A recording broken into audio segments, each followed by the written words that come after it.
Hello tout le monde, j'espère que vous allez bien parce qu'aujourd'hui je vous ramène dans un mariage kanak, mais cette fois-ci on part à Ouvéa et je vous montre ça tout de suite dans cette vidéo. Allez c'est parti, on y va. Je pars pour une semaine à Ouvéa, une des 3 îles Loyauté qui se situe au nord de la Nouvelle-Calédonie. Et là, je vais dans la famille d'une de mes amies qui organise le mariage puisque c'est la famille du côté des hommes qui vont se marier. Et comme je vous l'ai déjà dit précédemment, lors des mariages kanak, c'est la famille des futurs mariés hommes qui s'occupe de toute la préparation du mariage. Et si vous avez bien entendu, je vous ai dit homme au pluriel, car écoutez bien, il va y avoir 4 mariages le même jour en même temps. Autrement dit, une bonne partie de l'île d'Ouvéa sera présente ainsi que tes habitants de Maré et Lifou, les îles voisines. Ça promet une grande cérémonie. Dans ce reportage, je vais donc suivre les filles dans leur travail de préparation du mariage, avant, pendant et après celui-ci. Et c'est 6 cas que l'on va principalement suivre. Tout d'abord, voilà le terrain où je vais séjourner ces prochains jours.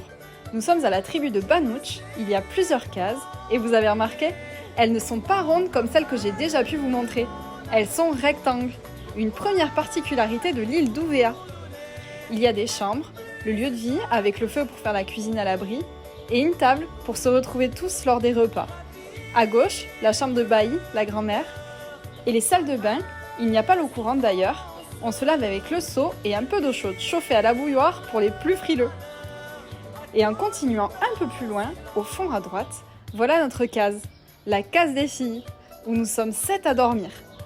Je pose mes affaires et à peine débarquée, je suis immédiatement dans le bain puisque le jour du mariage coutumier vient de se terminer et nous partons avec les filles Méry, Valérie, Sika, Maëla, Ika et Yeyette dans la forêt environnante pour couper des jeunes palmes afin de réaliser la décoration de l'église pour demain. J'apprends à repérer les jeunes feuilles, nous en ramassons une bonne vingtaine et repartons au terrain. Ici, les filles me montrent comment détacher chaque feuille, puis comment couper celle-ci pour l'utiliser dans les décorations. 1 heure plus tard, nous attendons le pick-up pour pouvoir aller amener tout ça à l'église. Elle est magnifique! Les éléments naturels que nous allons ajouter ne vont que l'embellir. Les garçons sont allés ramasser d'autres végétaux pour orner les bancs et avec ces derniers, nous avons l'idée de faire une arche sur laquelle nous fixerons les ballons. Nous finissons tard et nous ne tardons pas à rentrer pour manger un morceau et nous coucher tôt, car demain avec Sika, nous nous occupons des coiffures et maquillages pour les 4 mariés et leurs témoins. Nous commençons à 4h du matin. Tout le monde a des petits yeux. Et à leur habitude, nous prenons le thé, rituel du réveil. Nous commençons vers 5h et à la vue du monde encore à préparer, d'autres filles viennent nous donner la main pour avancer plus rapidement dans l'habillage, le maquillage et les coiffures. Le thème des mariages est le jaune, doré et argenté. Les robes ont d'ailleurs été faites sur mesure pour chaque marié et pour les nôtres aussi. À 9h, tout le monde est prêt à partir pour le début de la journée où mairie et église vont s'enchaîner. Sauf pour un couple, qui est Baha'i. C'est une religion qui prône l'unité du peuple, où l'idée principale est que les religions proviennent de la même source. Elle regroupe plusieurs principes, dont la recherche indépendante de la vérité, l'unité du genre humain, l'abolition des préjugés, l'égalité homme-femme, l'éducation, l'adoption d'une langue universelle, l'abolition de la pauvreté, la justice, ainsi que la religion et la science qui sont complémentaires, les deux apportant la connaissance et importante dans le développement de l'humanité. Nous assistons donc à une cérémonie sur place différente des autres. C'est une première pour moi.